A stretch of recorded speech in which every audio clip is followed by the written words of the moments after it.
Last video में हमने द्रविड़ा और नगरा स्टाइल के बारे में पढ़ा था और कुछ हम लोगों ने एग्जांपल्स भी पढ़े थे। अब हम इस्लामिक आर्किटेक्चर के बारे में पढ़ेंगे। See the period from the 13th century to the present correspond to the Islamic architecture in India. 13th century से लेकर आज तक हम इस्लामिक आर्किटेक्चर देखते हैं भारत में। Owing to the cultural exchange of the medieval period we can see the incorporation of many Indian characteristics in Islamic architecture. और इस्लामिक आर्किटेक्चर में भी हमारे इनकॉर्पोरेट मतलब हमें देखने को मिलेंगे इस्लामिक आर्किटेक्चर में भी इंडिया के फीचर्स। ओके, इंडिया में जैसे आर्किटेक्चर होता है वो इस्लाम में भी देखने को मिलेगा। These include courtyard surrounded by colonnade balconies supported by brackets. Okay, तो ऑब्वियसली ठीक है, ये सब एक फीचर हो सकता है कि इंडिया में कैसे इस्लाम में भी इंडियन स्टाइल शामिल है। तो ये जैसे हमारा कोर्टयार्ड वगैरह।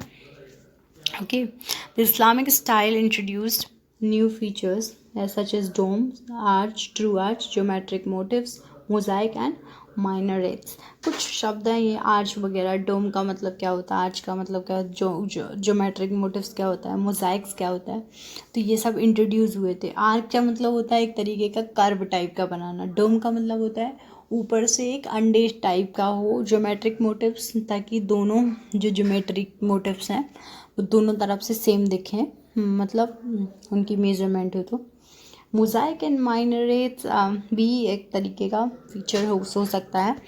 एंड वेल ओके, तो हम जो ज्योमेट्रिक मोटिव्स होते हैं वो देख सकते हैं। Architecture in India so a dimensional shift with the introduction of central Asian influence by the sultans.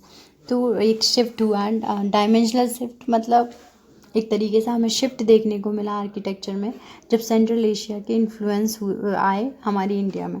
The building में बिल्ट यूजिंग ग्रे स्टोन्स, और ग्रे स्टोन्स जो भूरे कलर के स्टोन्स थे उनको यूज़ करके बिल्डिंग बनाने लगी। The incorporation of Hindu motifs such as the bell, the lotus and the swastika by the Turkish sultans, and the adoption of the Islamic architecture elements such as the arch by the Rajputs and the other Hindu kings. Okay, तो देखो जो Hindu motives थे जैसे bell, lotus, हिंदुओं की जो चीज़ें थी, स्वास्तिका, वो तुर्किश सुल्तान जो कि मुस्लिम रिलीजन के थे उन्होंने अडॉप्ट किया।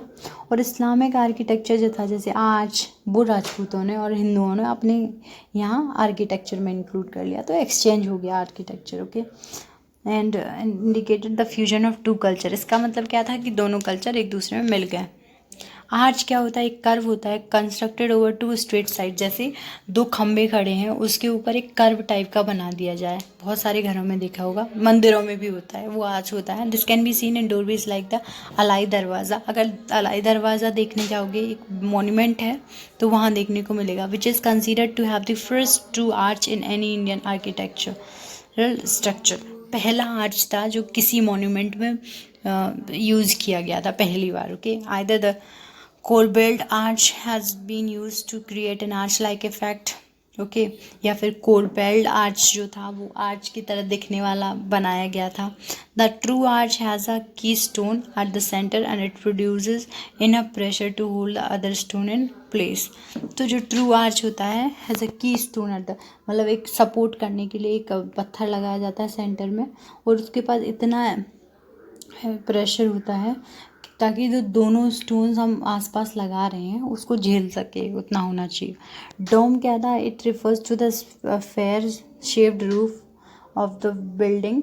मतलब जैसे मंदिरों में देखा होगा कि ऊपर मंदिर के एक डोम टाइप का स्ट्रक्चर होता है। Since pillar stone can not support a dome over a square base, brackets were use in corners, domes grandeur to structures. देखो जो पिलर्स होते हैं वो सपोर्ट नहीं कर सकते हैं क्योंकि वो तो ऊपर से ऐसे बनता है, मतलब कोई नीचे से सपोर्ट नहीं होता है, वो तो ऊपर से बनता है। तो स्क्वायर बेस लगाया जाता है मंदिरों के अंदर से, स्क्वायर बेस मतलब एक तरीके से फ्लैट स्क्वायर, ताकि वो ऊपर खड़ा हो सके। और डोम्स जो था ग्रैंडर मतलब उनकी पावर दिखाने के लिए यूज़ होता था और एक शक्तिशाली दिखाता था dome. There were certain principle which were to be followed by building mosque. Mosque को बनाने से पहले कुछ चीज़ें ध्यान में रखनी होती थी। The central prayer hall usually open to a large courtyard. जो जहाँ पे प्रेयर होती थी नमाज़ पढ़ी जाती थी। उसके आगे एक बहुत बड़ा कोर्टयार्ड होना चाहिए, बालकनी टाइप की होनी चाहिए जहाँ पे बैठ सके। Minarets were constructed from the prayer से कॉल वर गिवन, और जहाँ पे मिनरेट्स थे फ्रॉम विच पेयर मिनरेट्स एक तरीके के ऊपर ऊपर से पिलर्स टाइप के होते थे, वो ऊपर होते थे, मतलब डोम के पास होते थे, वो बनाए गए ताकि वहीं से प्रेयर्स मतलब जैसे नमाज पढ़ी जाती थी तो सब में सुनाई देती थी वहाँ से। They also had a central prayer hall usually open. They also had a dome shaped roof and a mihrab. Dome shaped roof भी होता था जैसे मंदिरों में होता है, मस्जिदों में होता था, which is niche made inside the mosque to indicate the direction of Mecca. और जो डोम होता था वो मक्का की डायरेक्शन दिखाता था। मक्का और मदीना तो हमने जानते ही हैं, दोनों इस्लामिक धार्मिक स्थल हैं। Okay, decorations were made with geometric designs, calligraphy, flowers and versus from the Quran. जो कुरान में लिखे होते थे जिस तरीके से वो वर्सेस मतलब जो सेइंग्स लिखी होती थी, कहावतें, वो लिखी गई। कैलीग्राफी बहुत मतलब एकदम डेलिकेट वर्क था जो मस्जिद बनाएंगे। मेनी मैग्निफिसेंट टोम्स और बरियल सेंटर्स पर build during the medieval period. Burials मतलब जहाँ पे लोगों को गाड़ा जाता है, तो मुस्लिम्स में तो वैसे भी नहीं जलाया जाता है, उन्हें दफन किया जाता है, तो बहुत टूम बने और बरियल्स बने। They were build with the medieval period, time पे मध्यकालीन समय था। The tomb consisted of a हुजना और डोम चैम्बर। टूम के पास क्या होता था, एक डोम का चैम्बर होता था। Cenotaph in it centre with the मेहरब ऑन द वेस्टर्न वॉल।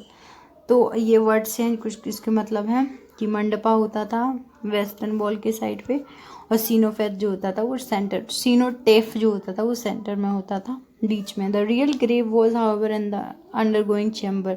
और जो रियल ग्रेव होती थी अंडरग्राउंड होती थी, मतलब ऐसे नहीं है कि किसी की जो कब्र है वो ऊपर ही बना दी जाए, वो अंदर बनाई जाती थी। अगर आप ताजमहल में जाके देखोगे वहाँ भी श्राइन बनी हुई है एक, तो वहाँ भी अंदर ही है, नीचे ही है। For the time of the Mughals tombs were place in the sprawling symmetrical gardens of the चार बाग्स। मुगल के आते आते टूम्स जो थे वो एक सिमेट्रिक मतलब दोनों तरफ से सेम दिखना चाहिए, हर डिज़ाइन में, हर उनका माप लेके बनाया जाना चाहिए, गार्डन्स में या फिर चार बाग में दिखने लगी। Some Islamic monuments belonging to the सल्तनत period are Qutub Minar, Qutub-ul Islam mosque, Alai Darwaza, Tughlaqabad fort, Firoz Shah Kotla and Siri fort. Siri fort में गारी कॉलेज है, ये मेरा कॉलेज है यहाँ पे सीरी फोर्ट में। एंड दी सीरी फोर्ट को हम कहते हैं कि यहाँ पे एक मतलब सिर को दफन किया गया था बहुत सारे लोगों को, सिर को। Okay, the architecture tradition of the Mughal reflected a synthesis of Persian and Indian. जो मुगल आर्किटेक्चर में था वो उनमें पर्शिया और इंडिया की स्टाइल का मिक्सचर दिखा, जो पर्शिया के लोग थे उनका और इंडिया का। The Humayun tomb, Taj Mahal, Fatehpur Sikri and the Red Fort are some of the example of the Mughal monuments. तो मुगल्स ने क्या क्या बनवाया, ये सब उनके एग्जाम्पल हैं, रेड फोर्ट वगैरह।